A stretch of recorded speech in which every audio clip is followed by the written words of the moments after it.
Bonjour Marine Le Pen. Bonjour. Troisième numéro de M l'entretien, notre série d'entretiens qui va nous réunir comme ça jusqu'à l'élection présidentielle. Beaucoup de sujets à aborder aujourd'hui avec vous, notamment votre séquence européenne de la semaine dernière. On va l'expliquer aux gens, nombreux d'ailleurs, qui nous regardent et qui ont la possibilité depuis quelques jours de vous poser des questions via le site mlafrance.fr. M, la lettre, la France. Vous n'hésitez pas, et Marine Le Pen répond donc à vos questions à l'occasion de ces entretiens. Vous avez donc ouvert, il y a une dizaine de jours maintenant, une parenthèse européenne. Vous avez été reçu en Hongrie la semaine dernière par le Premier ministre Viktor Orban. Vous aviez rencontré quelques jours plus tôt, la semaine précédente, les premiers ministres slovènes et polonais à Bruxelles. Franchement, Marine Le Pen, en quoi est-ce que ça doit nous intéresser, nous Français ? C'est fondamental parce qu'en réalité, on voit bien que ce qui se joue aujourd'hui, c'est la nature même de l'Union européenne, que nous contestons d'ailleurs depuis longtemps. On est arrivé à un point de rupture où en fait la Commission européenne cherche de plus en plus non seulement à sanctionner des pays qui ne lui obéissent pas, et notamment dans le domaine de l'immigration, puisque vous savez que l'ensemble de ces pays ont un point commun, c'est qu'ils refusent la relocalisation des migrants que cherche à imposer l'Union européenne. Et pour se venger de cela, eh bien, l'Union européenne essaye de trouver n'importe quelle excuse possible et imaginable pour venir opérer des sanctions qui sont en réalité des sanctions financières, puisque vous avez vu que la Commission a décidé de condamner par exemple la Pologne à payer 10 millions d'euros par jour si la Pologne reste sur sa position. Vous avez dit d'ailleurs, pardonnez-moi, que si vous étiez présidente, vous paieriez ces amendes, ces millions pour la Pologne. Pourquoi ? Parce que je pense qu'il s'agit là du combat pour nos libertés, à tous, pour la liberté de tous les peuples en Europe. Il s'agit de la lutte contre une Europe fédérale qui, encore une fois, agit maintenant non plus seulement sans les peuples, mais contre les peuples. Je rappelle le sujet fondamental. La question qui se pose, c'est est-ce que les constitutions des pays d'Europe sont supérieures en autorité à l'ensemble des règles, notamment jurisprudentielles, des différentes cours européennes. C'est ça le sujet fondamental. Moi, je tiens que la Constitution française est la norme supérieure, que c'est choisi le peuple français, et que par définition, comme le peuple est souverain, rien n'est supérieur en autorité à cela. C'est l'avis de la Pologne, c'est l'avis évidemment de la Hongrie, ça n'est pas l'avis évidemment de la Commission européenne. Et donc j'ai dit, puisque nous sommes contributeurs nets, c'est-à-dire que nous payons chaque année 9 milliards de plus que ce que nous touchons en termes de contribution, eh bien, j'aurais, avec cette contribution nette, payé pour la Pologne et évidemment déduit de cette contribution nette ces montants, parce que le sujet fondamental, c'est le sujet de nos libertés. Revenons à Viktor Orban, Premier ministre hongrois. Il faut être tout à fait honnête, dans les médias ici en France, ce qu'on en entend de Viktor Orban, c'est que c'est un dirigeant ultra-conservateur, c'est que c'est un anti-LGBT. Est-ce que c'est ce que vous avez constaté, vous, par exemple, la semaine dernière en Hongrie? Est-ce que c'est la vérité, tout bonnement? Non, ce n'est pas la vérité. On sait très bien que la Hongrie est une démocratie mature. Il y a des élections, les gens choisissent un dirigeant.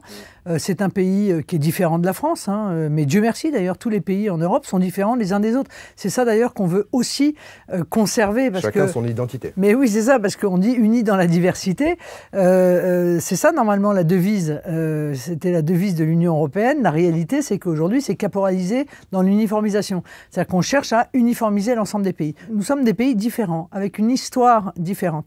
La Pologne et la Hongrie sont des pays très catholiques. La France a été un pays très catholique. Elle l'est moins aujourd'hui. C'est le fait de son peuple, tout simplement. Mais ils demeurent des pays très catholiques. Et qu'est-ce qu'ils ont passé comme loi? Ils ont passé en Hongrie une loi interdisant en réalité le prosélytisme sexuel auprès des enfants. C'est-à-dire dans les écoles, on ne vient pas parler de sexualité. De quelque nature que ce soit d'ailleurs, pas seulement l'homosexualité. On ne parle pas de sexualité. Je veux dire, qui, parents, père, mère, peut être en désaccord avec ça? C'est le rôle des parents que de parler sexualité à leurs enfants. Ça n'est pas le rôle de l'école de laisser un certain nombre d'associations venir faire du prosélytisme à des enfants de manière indifférenciée, quel que soit, si je puis me permettre, leur âge. Je pense que c'est ça aussi, quand on est parent, on sait quel moment il faut parler de tel ou tel sujet à ses enfants, parce que tous les enfants n'ont pas le même développement, la même maturité au même âge. Donc ça ne justifiait pas, honnêtement, ce qui a été décidé en Hongrie ne justifiait pas la colère, sauf si c'est une excuse. Et tous les pays d'ailleurs, vous noterez, qui sont opposés à l'immigration, font tous l'objet d'une opprobre absolument épouvantable de la part de la Commission. On dit d'eux pique-pendre, et on dira la même chose de moi quand je serai élue présidente de la République, parce que du fait du référendum sur l'immigration que je vais faire voter aux Français, eh bien, nous subirons aussi les foudres de l'Union européenne. C'est pas très grave, je m'y attends, ça ne me perturbe pas du tout, et je pense que les Français ne devraient pas non plus être perturbés par ça. On va y revenir dans un instant. Vous disiez la semaine dernière que la Commission européenne s'accordait des droits qu'elle n'avait pas, dans le fond. Une question. Arnaud de Saint-Jean-de-Bray, dans le Loiret, il veut en savoir plus. Tout ça est très compliqué. En quoi est-ce que son quotidien, le quotidien des Français finalement, leur vie, est-elle impactée par la Commission européenne, par l'Union européenne? Mais dans absolument tous les aspects de sa vie. Voilà, je suis obligé de le dire. C'est malheureux, mais c'est ainsi. Tous les aspects de la vie des Français sont impactés par les décisions, par les directives, par la jurisprudence européenne. Mais donnons quelques exemples. D'abord, la Commission cherche à s'attribuer le pouvoir en matière d'immigration.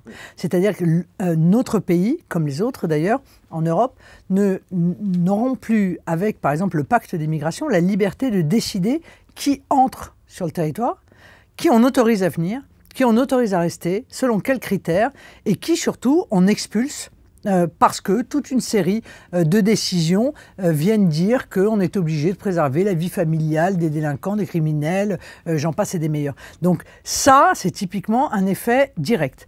La Commission cherche à s'attribuer des pouvoirs en matière de santé. Or, la santé, ça relève, je suis désolé, de chaque pays. Et d'ailleurs, pendant la crise sanitaire, l'Union européenne a été archi nulle dans la gestion de la pandémie, mais nulle au point de devenir nocive dans ses instructions, et qui, en réalité, a véritablement pris des décisions, bonnes ou mauvaises, hein, c'est pas le sujet, elles sont différentes de pays en pays, ce sont les nations. En matière d'éducation, l'Union européenne n'a pas à mettre son nez. Or, elle le fait régulièrement. En matière de famille, elle le fait régulièrement. Donc, elle est une sorte de pouvoir qui se nourrit de lui-même et qui, évidemment, a tendance à chercher à imposer l'ensemble de ses choix au peuple européen, au passage en se faisant financer. Je vous rappelle qu'on vient d'être votée la plus grosse contribution à l'Union européenne jamais connue pour la France, 28 milliards d'euros. C'est donc tout à fait considérable. Imaginez les choses qu'on pourrait faire avec cet argent, mais surtout sachant que 9 milliards sont versés à l'intérieur à l'Union européenne, net. Ça s'appelle une contribution nette. Vous venez finalement de répondre très précisément, d'ailleurs, Marine Le Pen, à la toute première question que je vous ai posée. Il y a deux combats à mener. Combat ici, en France, au niveau national, et un combat au sein de l'Union européenne, finalement, pour la changer. Bien sûr. Et je pense notamment à l'immigration. Ça m'amène à relayer la question d'Yvette, qui est du Doulieu, dans le Nord. Voici sa question. Pourrons-nous empêcher, Marine Le Pen, l'arrivée massive de migrants en France, si vous êtes présidente, puisque, dit-elle, c'est l'Union européenne qui décide tout? Ben oui, justement. Justement, je suis la seule à pouvoir empêcher cela pour une raison très simple, c'est que quand je vais faire voter le référendum sur l'immigration, qui est un projet de loi, j'intègre dans ce projet de loi toute une partie des mesures qui sont constitutionnelles. C'est-à-dire qu'on va intégrer du droit dans la Constitution. Quel est l'objectif de cela? C'est en réalité de dire à l'Union européenne, vous voyez, ça c'est maintenant notre Constitution. Il y a dedans le droit des étrangers, il y a dedans le droit de la nationalité, il y a tous les moyens et d'empêcher des gens que nous ne souhaitons pas voir venir de venir et en même temps de les renvoyer dans leur pays. Donc c'est la Constitution qui s'applique et vos mesures à vous ne pourront pas s'appliquer contre la Constitution française. On ne peut pas faire autrement que d'en passer par là, c'est absolument essentiel, mais encore une fois, je voudrais que chacun comprenne que quand je défends la souveraineté de la France, je défends la souveraineté de chaque nation. On me dit souvent « Ah oui, mais regardez, vous êtes allé voir un tel ou vous avez un tel comme allié, il ne pense pas la même chose que vous sur tel ou tel sujet. » Mais grand bien lui fasse, et tant mieux. Je veux dire, moi je cherche en Europe des alliés, pas des clones. Je lutte contre un système qui uniformise, qui impose et qui a une sorte de dérive totalitaire. Ça n'est pas pour lui substituer une autre dérive totalitaire qui voudrait que j'impose moi mon modèle à l'intégralité des pays de l'Union européenne. Parlons-en de vos alliés. Vous avez signé cet été une charte avec plusieurs mouvements politiques européens, 18 au total. C'est bien ça? Oui. L'ambition, c'est de former un grand groupe parlementaire. Souverainiste, conservateur, national, qui nous amènerait à un groupe de 150 députés européens. Ce serait le deuxième après le PPE, mais il serait devant les socialistes. Où est-ce qu'on en est? Eh bien, on avance. Je crois que les démarches que j'ai pu faire, justement, en allant voir le Premier ministre polonais, en allant voir le Premier ministre slovène et en allant voir Viktor Orban, sont des avancées spectaculaires dans ce sens. Ce que nous voulons, c'est créer ce grand groupe au sein du Parlement européen, d'abord pour montrer que nous ne sommes pas seuls à espérer dans la liberté et dans la souveraineté. Il y a d'autres forces politiques, soit qui sont au pouvoir, comme le PiS, comme le Fidesz, comme la Ligue, soit qui ne sont pas encore au pouvoir, mais qui sont très puissants dans leurs pays respectifs. Nous devons absolument nous unir pour lutter pour cette liberté. Si nous sommes seuls chacun dans nos coins, le danger, c'est que la Commission nous prenne comme un sniper, vous voyez, et nous attaque les uns après les autres. On doit donc être ensemble, et donc je continue à travailler. C'est un travail de longue haleine. Il faut que chacun comprenne ça. Ce ne sont pas des choses qui se font en claquant des doigts. Il y a encore quelques mois, mais il y a encore quelques mois, vous voyez, nous n'avions pas de relation avec le Fidesz. Nous n'avions pas de relation avec le PiS. Donc on voit bien que les choses évoluent. Elles évoluent dans le bon sens. Et évidemment, le plus tôt sera le mieux. Tiens, et le couple franco-allemand, le moteur franco-allemand, on en fait quoi? Encéphaloplat, vous dit Ludivine de Draguignan dans le Var, le moteur a l'air à l'arrêt. Pourquoi, ajoute-t-elle, ne pas le redémarrer, mais en prenant la main, en prenant le volant finalement? Mais tout simplement parce qu'en réalité, le couple franco-allemand n'existe pas. J'ai eu l'occasion de dire qu'en réalité, c'est de l'érotomanie de la part de la France. Vous savez, l'érotomanie, c'est une maladie mentale, on appelle ça la maladie des fans. C'est une maladie où on croit que l'autre vous aime. Et donc, dans chaque geste qu'il fait, on voit un signe d'amour, alors qu'en réalité, l'autre ne sait même pas que vous existez. Bon, bah, c'est exactement comme ça que ça se passe. L'Allemagne défend les intérêts de l'Allemagne. Elle ne défend pas les intérêts d'un couple qui est totalement fantasmé depuis des années par les dirigeants français. Moi, j'en veux pas à l'Allemagne de défendre ses intérêts. Moi, j'en veux aux dirigeants français de ne pas défendre les nôtres d'intérêts.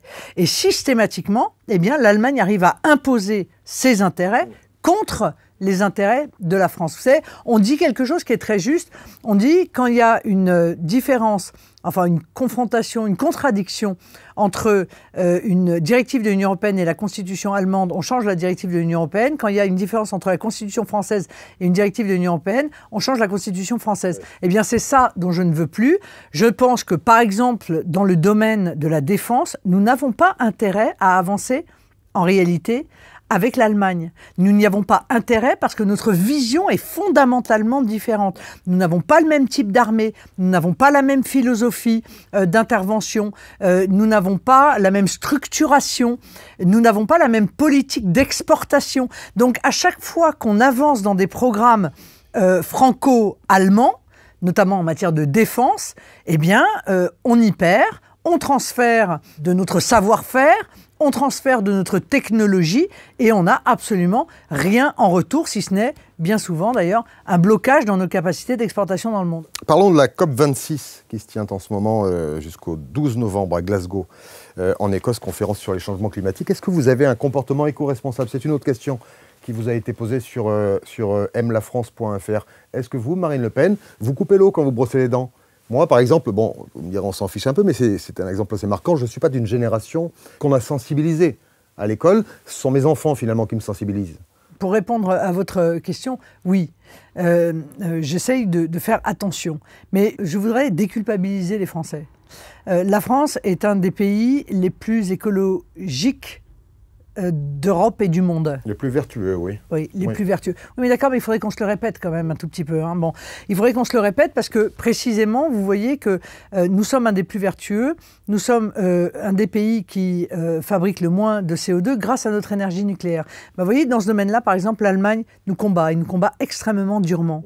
Elle refuse de considérer le nucléaire comme une énergie propre parce qu'elle défend les intérêts de son industrie et pas du tout pour des considérations écologiques. Donc ne nous laissons pas culpabiliser, rendons-nous compte que ce qui est en train de détruire la planète, c'est un modèle économique, c'est un modèle ultralibéral, c'est le modèle du libre-échange, c'est le modèle où on fait venir et transporter par des cargos qui polluent et des porte-containers qui polluent comme c'est pas possible des produits qu'on pourrait fabriquer en France. Donc la réponse en fait à la crise écologique d'aujourd'hui, c'est on réduit le libre-échange, on relocalise les industries, on relocalise les productions, on arrête d'aller chercher je ne sais où dans le monde ce qu'on est capable parfaitement de produire en France, on fait respecter les mêmes normes aux produits qu'on importe et à nos propres producteurs, parce que c'est une concurrence déloyale qu'ils subissent,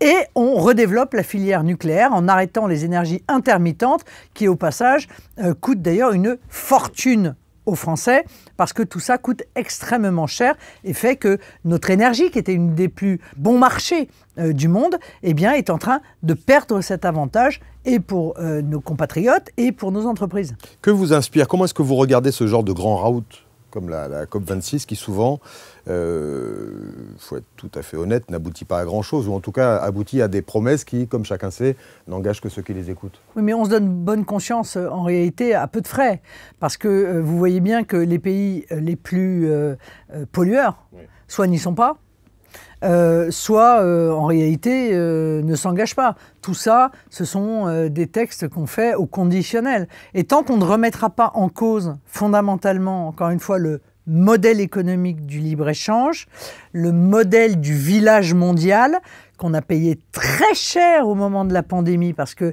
ce modèle a démontré qu'un grain de sable, en l'occurrence un virus, pouvait bloquer l'intégralité de la machine. Tant qu'on ne remet pas en cause ce modèle-là, alors on se trompe et surtout on trompe les populations et on les culpabilise. C'est-à-dire que c'est maintenant, si on les écoute, chacun qui est en fait responsable de la mort de la planète, avec les conséquences que l'on connaît psychologiquement sur des enfants qui, pour beaucoup, le vivent extrêmement mal, qui ont une peur panique quasiment de l'avenir, qui veulent plus faire d'enfants. Je crois qu'il faut vraiment lutter contre cet extrémisme et en plus cette injustice de cette pensée verte qui tape à côté et qui fait en réalité beaucoup de mal. C'est vrai que la France est vertueuse à l'origine de 0,9% seulement du CO2 émis partout dans le monde. La Chine, le tiers des émissions mondiales de CO2.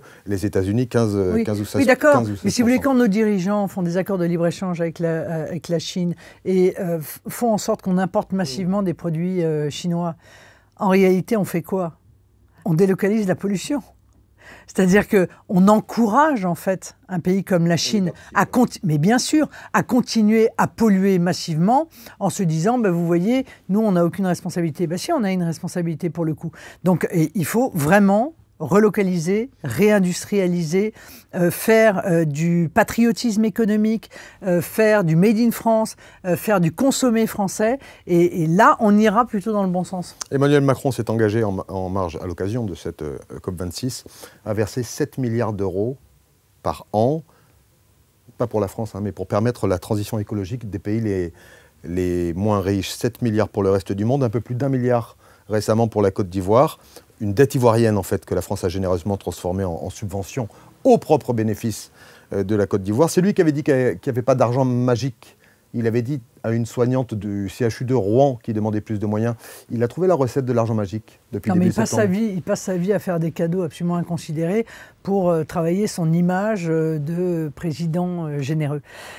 Je veux dire que de président généreux ou de candidat? Non, mais si vous voulez, moi je ne suis pas contre l'idée qu'on ait une réflexion sur les relations Nord-Sud. Mais il faut qu'il y ait des contreparties.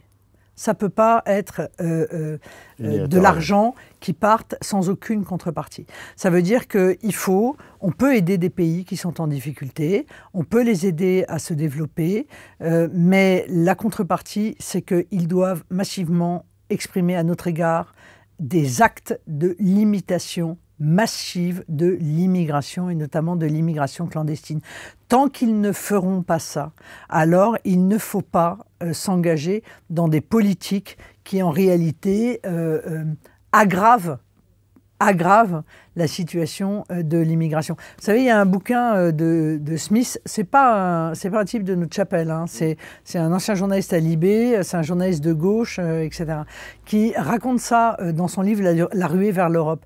Il dit c'est bien les politiques de coopération, mais les politiques de coopération, elles consistent en réalité à faire monter des populations jusqu'à ce qu'elles n'aient qu'une idée, en fait, et surtout qu'elles aient la possibilité de partir et de venir immigrer en Europe.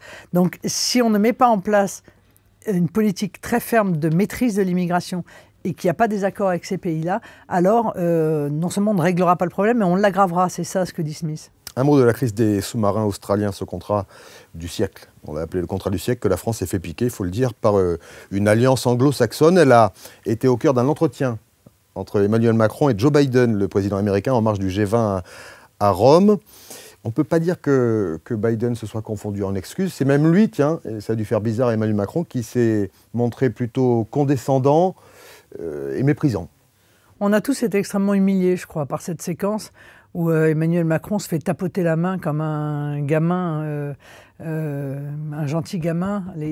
Tu es mignon. C'est une grande humiliation car la réalité, c'est qu'on sait que le président Biden a évidemment une grande responsabilité dans la rupture très brutale de ce contrat que nous n'avons pas vu venir, et ça c'est une autre partie du problème. On s'interroge sur le fait que nos services de renseignement, qu'ils soient diplomatiques ou industriels d'ailleurs, n'aient rien vu venir, alors même que 3 pays étaient manifestement dans la confidence, l'Australie, la Grande-Bretagne et les États-Unis. Mais surtout, si je puis me permettre, c'est un peu le symbole de l'échec absolument total d'Emmanuel Macron dans le domaine international. Je lis parfois de ci, de là, des gens qui disent « Ah, mais Emmanuel Macron a une bonne image à l'international », mais le constat de la politique d'Emmanuel Macron à l'international est catastrophique. Il n'y a pas un domaine dans lequel la France se porte mieux aujourd'hui qu'elle se portait avant le mandat d'Emmanuel Macron. Je veux dire, en termes de perte d'influence, et notamment en termes de perte d'influence en Afrique, c'est majeur. Nous sommes en train d'être remplacés dans beaucoup de pays où nous étions présents et influents depuis longtemps par la Chine, par la Russie. En matière européenne, il n'a absolument rien obtenu de son discours de la Sorbonne. L'affaire des sous-marins est dramatique. Notre présence dans l'Indo-Pacifique et notre influence dans l'Indo-Pacifique est quasiment au niveau de zéro. Enfin, je veux dire, quand on regarde bien de près, le bilan d'Emmanuel Macron dans le domaine international est un fiasco total. Faible avec les forts, c'était le cas avec Joe Biden, et fort avec les faibles. Et là, je vais vous parler de délinquance, cette délinquance qui gangrène la France et toute la France aujourd'hui, pas seulement les grandes agglomérations. Il ne se passe pas une journée sans que des policiers soient pris à partie, agressés, qu'ils essuient des tirs de mortier, en particulier dans les quartiers, bien sûr, ce week-end, à Saint-Mémy, dans la Marne, en fin de semaine à Béziers, Alençon. Vous êtes rendu à Alençon pour soutenir les policiers, pour dire qu'il y a urgence à mettre fin à l'impunité. Ce n'est pas un sentiment d'impunité, à l'impunité réelle de ces délinquants qui pourrissent la vie des policiers et de leur quartier tout entier finalement. Il faut mettre un coup d'arrêt à la criminalité, un coup d'arrêt. Voilà. Et ça nécessite en même temps... mais ça, tout le monde l'a dit, Marine Le Pen. Non, oui, mais tout le monde l'a dit, mais personne ne l'a fait. Voilà. Tout le monde l'a dit, mais personne ne l'a fait. Et la réalité, c'est que ce qu'on vit aujourd'hui en France, aucun autre pays en Europe ne le vit. Aucun. Il faut quand même que les Français soient conscients de ça. Beaucoup voyagent et ils voient bien qu'il n'y a pas un pays où il y a une émeute par jour. Une émeute par jour, avec des guet-apens pour les policiers, pour les pompiers, pour les gendarmes. Il n'y a pas un pays où il y a autant de violences gratuites, de meurtres gratuits, comme ça a été le cas encore vendredi soir. Cet ancien para, Emmanuel QF, tué par Siracaille, dans la rue, en sortant du restaurant, sous les yeux de sa compagne. Et ça devient le quotidien de notre pays. Et moi, je ne veux pas qu'on s'habitue à ça, parce qu'il est incroyable que la France en soit arrivée là. Nous avons des taux de criminalité qui sont sans commune mesure en Europe et un taux de réponse pénale qui est dérisoire. Le laxisme de la justice est évidemment un des éléments, mais d'abord c'est le laxisme des politiques, car ce sont eux qui ont laissé s'installer le laxisme de la justice. Il faut rendre aux Français leur sécurité, parce que c'est la première des libertés, et sans la sécurité, eh bien, on ne peut pas vivre sereinement.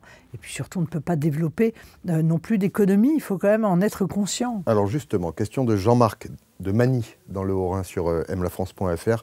Il le dit, il en a assez de l'impuissance du gouvernement, des gouvernements, ajoute-t-il. Et sa question, elle est simple, on s'y prend comment ? On s'y prend avec l'ensemble des mesures que nous avons proposées dans 2 livres blancs. Le livre blanc sur trois d'ailleurs, le livre blanc sur l'immigration, car il faut arrêter l'immigration. L'immigration est un des éléments évidemment essentiels de l'augmentation, notamment l'immigration clandestine, de l'augmentation de l'insécurité dans notre pays. N'importe quoi, il y a un lien et il est évidemment, évident. Il y a un lien, il est évident, tout le monde le voit. Je l'ai dit, 95% de la délinquance de rue est le fait d'immigrés ou de personnes d'origine immigrée. Donc il faut arrêter ça. Deuxièmement, avec le livre blanc sur la sécurité, et troisièmement, celui sur la justice. Il faut que l'ensemble de la chaîne pénale reprenne sa place. Les policiers font leur travail, mais ils n'ont pas les ordres. La justice est laxiste parce que, d'abord, elle est, pour une partie d'entre elles, idéologiquement opposée à toute forme de répression, mais aussi parce qu'en réalité, il n'y a pas de place de prison. Donc il faut construire des places de prison, c'est-à-dire avoir une politique pénitentiaire derrière. Ou libérer dans un premier temps déjà des places de prison. Croyez-moi, la criminalité et la délinquance, ça n'est pas une fatalité. Ça n'est pas une fatalité. Si on le veut, on peut radicalement changer les choses. Et pardon de rappeler cet exemple-là, mais pour vous montrer que les choses sont possibles. À New York, pendant un temps, la ville était un véritable coupe-gorge. Tout le monde disait, il n'y a rien à faire, on n'y arrivera pas. Et puis, il y a eu un maire, Giuliani, et bien, en l'espace de 6 mois, il a fait baisser de 60% la délinquance. Pourquoi ? Parce qu'il savait de quoi il parlait, parce qu'il s'est appuyé sur des criminologues et pas sur des sociologues ou des idéologues, et parce qu'avec courage, il a mis en œuvre des mesures qui ont permis de rétablir la tranquillité publique. Rappelons qu'Emmanuel Macron s'était engagé à créer 15 000 places de prison. Pas une n'a vu le jour en 2021. Il les annonce maintenant, par tranche d'ailleurs, jusqu'en 2027. Quoi qu'il en soit, il y a 23% de détenus étrangers dans nos prisons. Oui. Si Marine Le Pen est présidente en 2022, ces étrangers, une fois qu'ils auront purgé leur peine... Oui. Alors d'abord, une fois qu'ils auront purgé leur peine, ils seront renvoyés chez eux, de manière systématique. Voilà. Car nous n'avons aucune raison de conserver sur notre territoire et d'accorder l'hospitalité à des gens qui violent nos lois et qui attentent aux biens et aux personnes dans notre pays. Donc ils rentreront chez eux. Ça, c'est la première chose. Et puis, deuxièmement, je l'ai dit il y a plusieurs années, je pense qu'on peut essayer de passer des accords avec un certain nombre de pays dont ils sont originaires pour qu'ils puissent même faire leur peine dans le pays d'origine. Pour peu, encore une fois, qu'il y a des accords bilatéraux qui existent pour qu'on soit sûr que la peine soit effectuée, car il ne s'agit pas de les faire retourner chez eux pour qu'ils puissent avoir une forme d'impunité, et quitte d'ailleurs à contribuer au financement de ce séjour en prison. Ça permettra de libérer beaucoup de places de prison. Parce que 25% d'étrangers dans nos prisons, ça fait du monde. C'est un peu plus de 15 000 places. Oui, ça fait du monde. Alors, on parlait tout à l'heure d'Alençon, on parlait de ces policiers pris à partie quasi quotidiennement aujourd'hui, et de ces quelques dizaines d'individus dans les quartiers qui pourrissent la vie de l'ensemble des habitants de ces quartiers-là.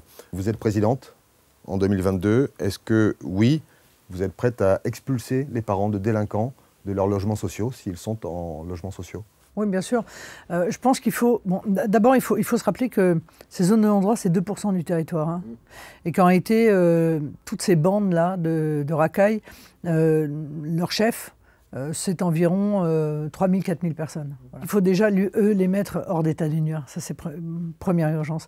Deuxièmement, il faut responsabiliser les familles. Ça veut dire quoi ? Ça veut dire qu'on supprime les allocations familiales pour les parents de mineurs délinquants. Ça veut dire aussi qu'on les poursuit. On les poursuit sur la base de l'article 227-17 du Code pénal. C'est un article qui dit que les parents défaillants, ils, en réalité, commettent un délit pénal. C'est, je crois, de mémoire, 30 000 € d'amende et 2 ans de prison. Voilà. Il faut mettre en œuvre et appliquer cet article-là. Parce que quand vous voyez des gamins de 14 ans ou de 15 ans qui sont à 2 h du matin en train de tirer sur des policiers, je suis désolée de vous dire, c'est qu'il y a une défaillance des parents. Donc à un moment donné, il faut en répondre. Et puis, il faut que les familles criminelles ou délinquantes soient expulsées des logements sociaux. Parce que c'est leur présence qui pourrit aussi la vie de ceux qui ont envie de vivre tranquillement, car il y en a, y compris, encore une fois, je le dis très clairement, y compris des immigrés qui travaillent légalement dans notre pays, qui sont respectueux des lois, qui vivent dans des HLM et dont la vie, elle aussi, est pourrie par ces délinquants et ces criminels. Donc il faut que tout... La différence, c'est entre les honnêtes gens et les malfrats, d'accord ? Voilà, c'est cette différence-là que je veux mettre en œuvre. Il n'y a pas d'autre discrimination dans mon esprit que celle qui consiste à dire que les malfrats doivent être traités et que les honnêtes gens doivent être tranquilles. Vous vous êtes rendu au Salon international du patrimoine culturel qui s'est tenu au Carrousel du Louvre jusqu'à dimanche. Marine Le Pen, pourquoi ? Parce que je pense que le patrimoine est une partie de notre héritage. Voilà, nous avons un héritage matériel qui sont toutes ces centaines de milliers d'églises, de lavoirs, de calvaires, de maisons anciennes, de bâtiments historiques. Et puis nous avons un patrimoine immatériel, qui sont nos valeurs, notre culture. Et ce patrimoine matériel, il est aujourd'hui en grande difficulté. Il faut donc le soutenir, le défendre. Je ferai un certain nombre de propositions fiscales pour pouvoir permettre aux associations et aux privés de défendre ce patrimoine. Mais d'ores et déjà, j'ai annoncé la mise en œuvre d'un service national du patrimoine. L'idée, c'est quoi ? Pendant 6 mois, des jeunes vont être indemnisés pour pouvoir aller soutenir, rénover, revaloriser le patrimoine naturel ou le patrimoine historique. Sur la base du volontariat, aux côtés des collectivités, aux côtés des associations dont c'est le travail, parce que ça leur permettra non seulement évidemment de faire œuvre utile pour le bien commun, la préservation de notre patrimoine commun, mais ça leur permettra aussi de prendre conscience qu'il y a toute une série de métiers dans ces domaines, de métiers d'art, qui sont des débouchés qui aujourd'hui ne trouvent pas de jeunes, alors que ce travail de la main, ce travail de l'excellence est vraiment un travail qui serait une perte terrible que de le voir disparaître. Une toute dernière question qu'ils sont nombreux à poser, Marine Le Pen, sur aime-la-france.fr, je les comprends d'ailleurs. Où en êtes-vous de vos parrainages ? Il faut 500 parrainages d'élus dans 30 départements de France pour pouvoir se présenter à la présidentielle. Eh bien, écoutez, nous les cherchons. Nous avons déjà, évidemment, nos propres élus qui vont parrainer. Ça fait un socle qui n'est pas négligeable, mais il n'en demeure pas moins, c'est de plus en plus difficile de trouver des maires qui acceptent de parrainer, tout simplement. Parce que nous avons réclamé depuis de très nombreuses années que leur nom ne soit pas publié. Ça n'apporte rien, à part permettre à un certain nombre d'associations d'extrême gauche de faire pression sur eux. Donc ça n'apporte absolument rien à la validité du parrainage que de diffuser les noms des maires. Donc il y a des maires qui, face à cela, comme le gouvernement ne leur répond jamais sur cette demande, eh bien on dit, puisque c'est comme ça, on ne parrainera personne. Et c'est beaucoup d'efforts, beaucoup de temps qui est dépensé pour aller chercher ces parrainages. Si vous-même, vous connaissez un maire qui accepterait de nous parrainer, eh bien, contactez-nous, faites-le nous savoir, parce que c'est toujours un obstacle, et c'est un obstacle de plus en plus difficile à franchir d'élection en élection. Merci beaucoup Marine Le Pen. Merci à vous. À très bientôt.